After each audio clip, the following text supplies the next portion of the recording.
আসসালামু আলাইকুম। আজকের এর বিজ্ঞাপনটা দেখে আমার মতামত আর কি। টোটাল কস্ট 2,10,00,000 টাকা। এখানে যদি আমি হতাম, আমি এটা ঠিক অন্যভাবে চিন্তা করার ছিলাম। আমি করতাম কি, হচ্ছে যতজন এসআর আছে পিসিএল ঢাকার মধ্যে সবার জন্য 10,00,000 টাকার পুরস্কার রাখতাম।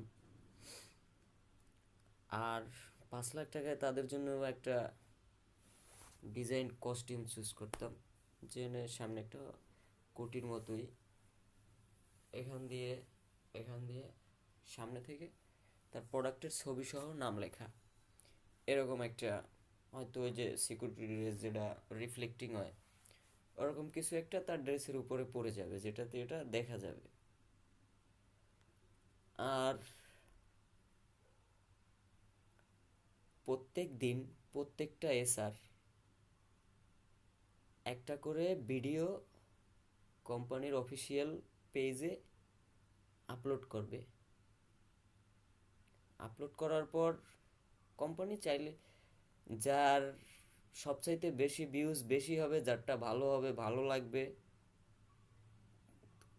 কোম্পানি তাকে পুরস্কৃত করবে।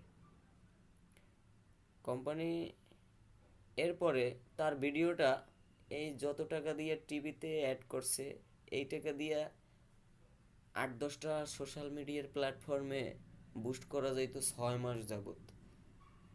আজকাল মানুষ যতটা না টিভি দেয়, ওর চাইতে বেশি ফোনে দেয়।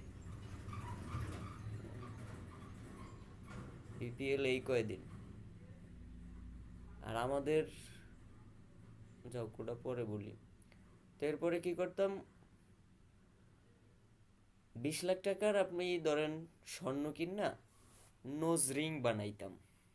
হ্যাঁ, নোজ রিং বানাইয়া প্রতি বস্তায় একটা প্যাকেটে একটা নোজ রিং দিয়ে দিতাম,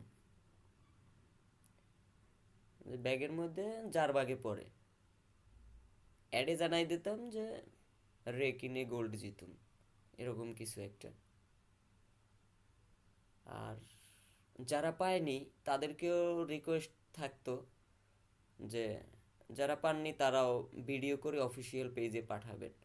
তাদের মধ্যে প্রতি সপ্তাহে লটারি হবে, একজনকে বা 5জনকে 5টা নোজ রিং দেওয়া হবে। এরকম যদি হয় তাহলে ভাবেন তো ইম্প্যাক্টটা কই যাবে। এবার আসি অন্য কথায়, এভাবে যদি